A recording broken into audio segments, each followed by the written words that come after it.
We think the artist came back and did that herself.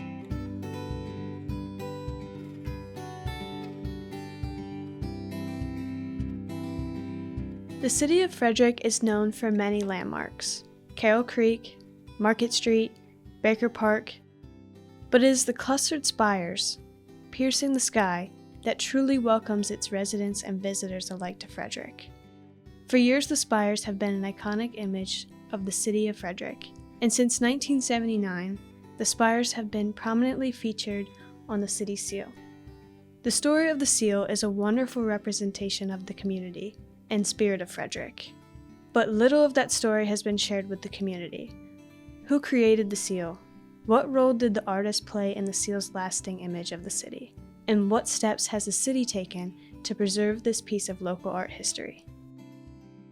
The term Clustered Spires comes from the 1863 poem Barbara Fritchie by John Greenleaf Whittier. The poem reads, "The clustered spires of Frederick stand, green-walled by the hills of Maryland," with an immortalizing poem about a hometown hero and a passage about the spires in the skyline. The poem solidified the relationship between the spires and the city's identification. One person who recognized and appreciated that relationship was Helen L. Smith, Frederick's first commercial artist. Born in 1894, Helen L. Smith, or Miss Helen, as she was known to many, was a talented artist, teacher, gardener, and local leader.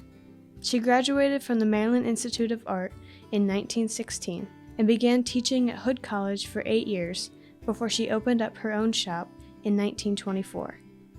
Smith was well known for her work in the local area and beyond. She heavily painted scenic sites of Frederick area, including buildings from downtown, other historical sites, and landscapes. Her art was not only limited to the canvas. Her work could be found on lampshades, pottery, plates, and in the form of silhouette cutouts. One particular piece of hers stands out from the rest: Justice. Justice is a massive 8 by 10 foot painting hung in City Hall. The portrait features a woman in robes holding scales while a shield with the Maryland flag lies at her feet. Famously, Smith, at age 91, restored the painting after it had been stored away and forgotten when the old county courthouse, the now City Hall building, was remodeled in 1953. In 1945, she created the piece that we now know as the City Seal, featuring the Clustered Spires, in honor of the city's anniversary. During a vote held by the mayor and board of aldermen on June 28, 1951, the city adopted it as its official city seal. In 1979, Helen Smith would revisit the artwork and update the seal's design. The artwork of the city seal by Helen Smith still hangs in the City Hall boardroom, located at 101 North Court Street. While Helen Smith's city seal artwork has been featured in the boardroom through the years, colors slowly faded away, elements began to peel off, and most recently, the seal fell off the wall in the boardroom, sustaining noticeable damage. Thankfully, the city's Public Art Commission held multiple meetings and decided to finance the repair of the seal. My name is Emily Wise Vanderwood, and I'm a commissioner on the Public Art Commission with Frederick City, and I've been a commissioner since early 2019.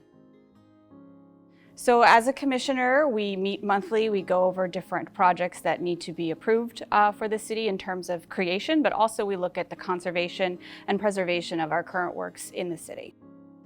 Frederick itself is just such a creative and vivacious town because of its art scene, both in the performing but also in the visual arts. We already have a deep history of public art with the community bridge, the murals downtown. So it's a really important part for the economic vitality of the city. It brings tourists, it brings people.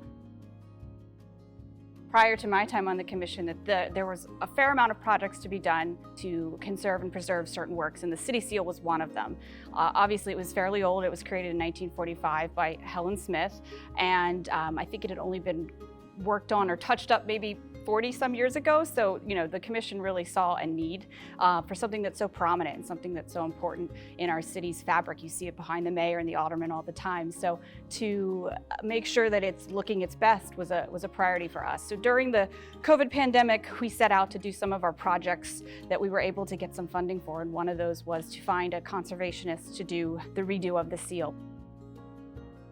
Kristen Loudermilk came in to do that work, and she did a beautiful job.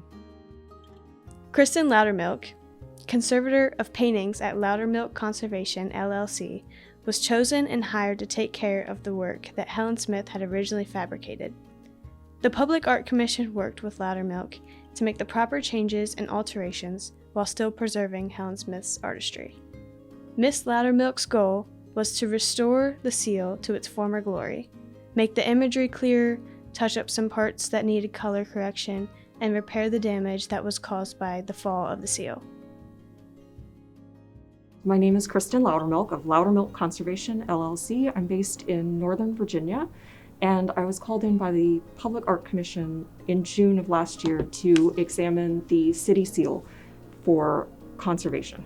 So the primary concern initially was this damage right here that was incurred when the seal had fallen off the wall.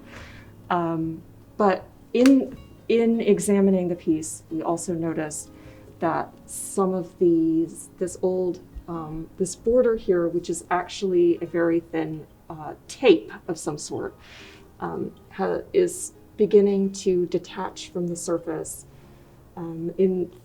In examining it, I also realized that the painting had been touched up at one point, and through conversations with the Public Art Commission, I learned that it had been restored by the artist herself at some point, which makes these old repairs important to the piece because it is something that the artist had done. So the first thing that I'm going to do when I have the piece in the studio is I am actually going to get it under the microscope because we have these old cracks here, 2, 3, 4, if you can see them. And I want to make sure that the paint is stable everywhere before I do anything, before I dust it, clean it, do any sort of infilling. I want to make sure that all of the paint on the surface is stable and secure and not going to go anywhere. I did a fair amount of research in finding different conservationists in different mediums for whatever we were looking for. So for this, we were looking for someone who was well-versed and well-qualified to do paint restoration. Since this is a hardwood sort of base and then the paint on top, she really knew what she was doing and really did a good job, both with the paint redo, but also with the structure of how it's hanging, filling in the gaps. There was a gash, I believe, as well in the city seal, so that was a big thing we wanted to correct. It appeared when I examined it, the painting had been varnished originally. And if you look very closely at the surface, you can see that there are some passages that are slightly yellowed in the sky and over here. And when she went back later and restored the piece herself, she painted it to the color she had originally painted it, not accounting for the slight discoloration in the varnish that we're seeing now. So this is actually going to be a little bit of a challenge in terms of the aesthetic part of the treatment, because we do want it to look cohesive, but I also don't really want to remove any of her original material. And on top of that, I have to make sure that the conservation materials that I'm using are not going to affect the original paint, the varnish, and the paint that is on top of that varnish in several areas. With the restoration now complete, the seal has been properly mounted back on the wall of the City Hall boardroom, available for all to see during City Hall meetings. We are grateful for Kristen Loudermilk's ability to restore this wonderful piece of art and for the Public Art Commission that recognized its importance to the city. Well, we would invite everyone to attend our meetings if they're able to learn a little bit more about public art in the City of Frederick and the process as to what we do and why it's important. So I think too, just as they're walking around downtown and they see public art, make sure to take note of it and maybe ask questions about it, see who the artist is and why it's there. But we really want to bring beauty to Frederick, so just enjoy it. That's I think the most important thing. Helen L. Smith passed away in 1997 at the age of 103.